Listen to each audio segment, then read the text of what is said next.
What's up guys, Everything Apple Pro here, and welcome to 2015. I gotta say, this year I've been looking forward to. There is gonna be so much this year coming out in terms of technology. Now, not only smartphones, I'll get to that in a second, but the Apple Watch, games, movies, Jurassic World, Terminator Genesis. For games, I'm really looking forward to Uncharted 4, Mirror's Edge 2, Tom Clancy's The Division.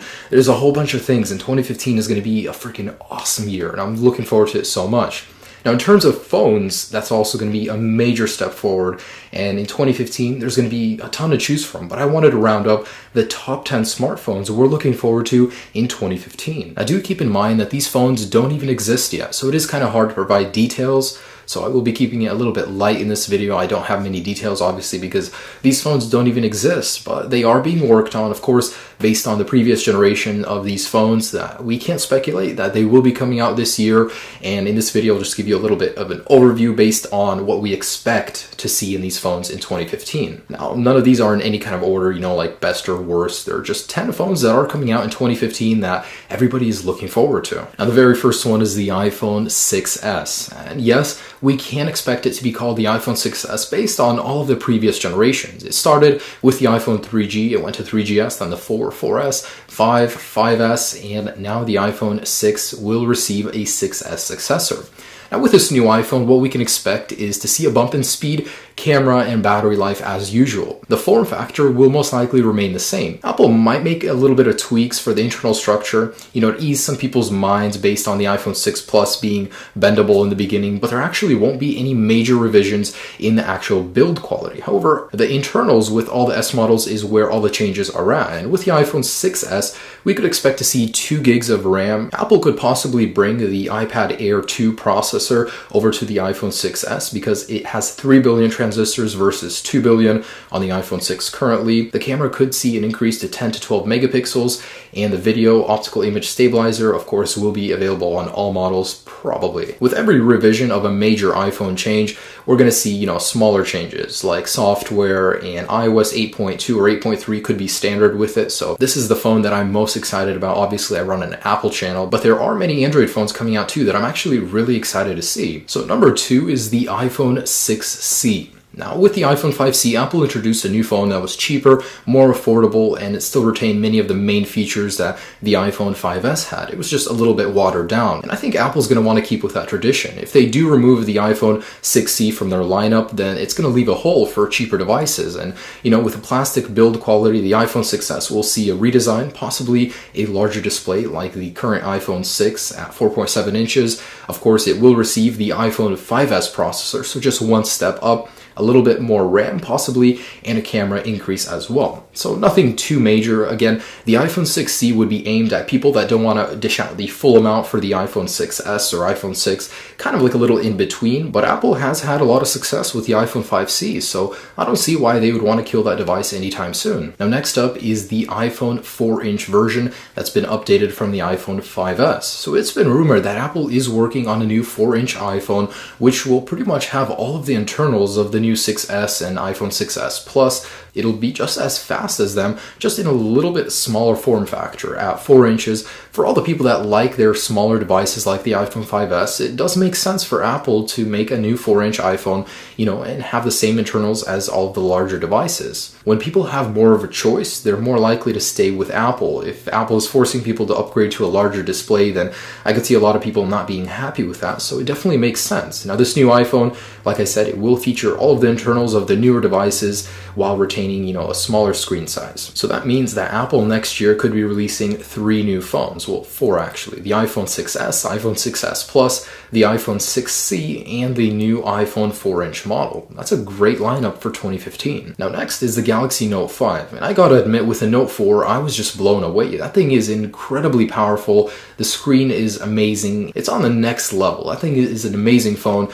And with the Note 5, it's going to have to fill some really deep shoes. I mean, it's rumored that it will have a 4K display, the very first one for Samsung on a smartphone. So it will be their, official largest, best phone. The amount of work that they put into it is going to be massive, and I'm really looking forward to what they can do with that one. Now, if it did have a 4K display, that would be 746 pixels per inch. That is just crazy. The iPhone 6 Plus, I think, has 401, so that's almost double the resolution of the iPhone 6 Plus. And it's rumored that the S Pen is going to receive some updates as well, so it's going to be the ultimate multitasking productivity machine. Now next is the Galaxy S6. Now this is Android's flagship model. It's the direct competitor of the iPhone models, and every year Samsung just wants to top Apple. Now this year, what they're planning to do, or rumored, is that they're going to enclose the new Galaxy S6 in aluminum.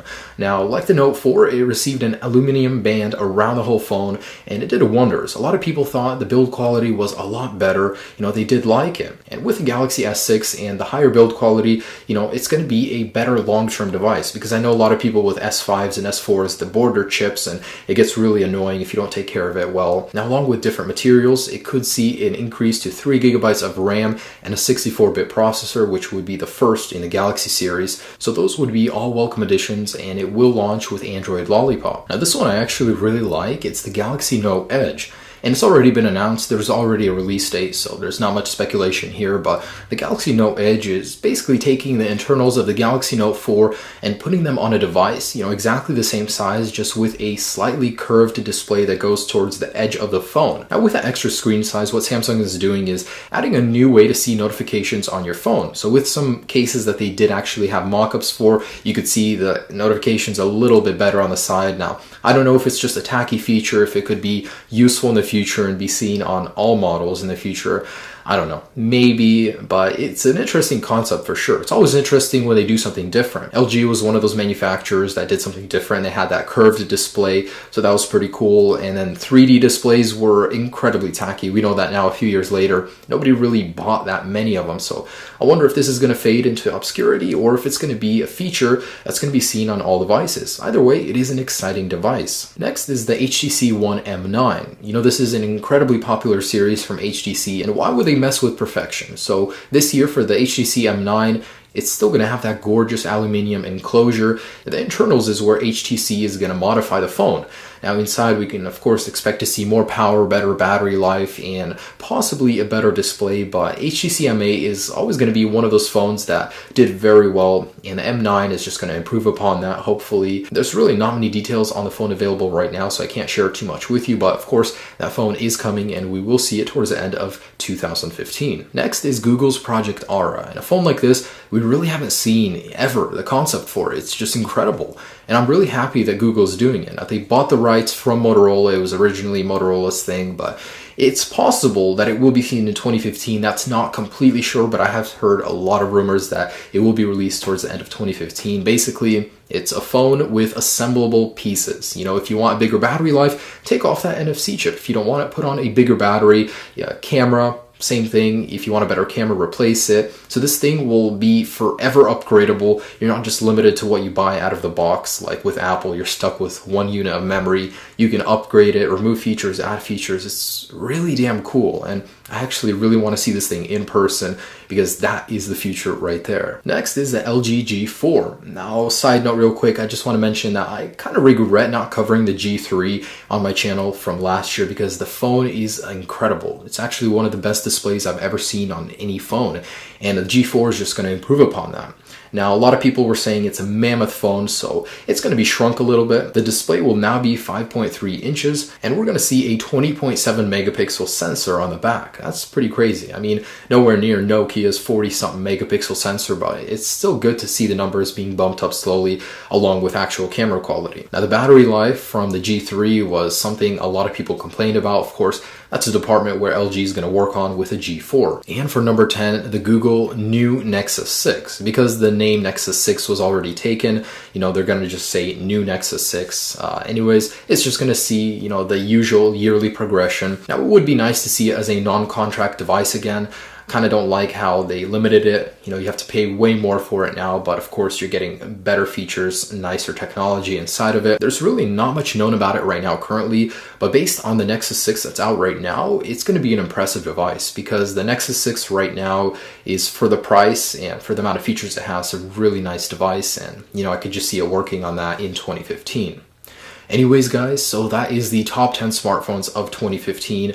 You know, I'm so excited. There's so much to be excited about this year, especially smartphones, and I'm going to be covering all of them on my channel, so make sure to stay tuned for all of that, guys. Super excited about all of that. And I know a lot of people say, you know, every year that we're just seeing the same things recycled in phones, but really, if you look at some of these phones, there's some pretty neat ideas out there, and each company could take a little bit away from each other, especially with Google's Project Aura. That is so cool. The ability to truly customize your device, not just remove a micro SD card or battery, but remove any aspect of the phone and replace it with a better, or just remove it completely, you know, a different part. Anyways, I hope you enjoyed this video, guys. I hope you guys are looking forward to 2015 as much as I am, because I'm really excited for it. Have a great day, guys. Have a great year. Peace.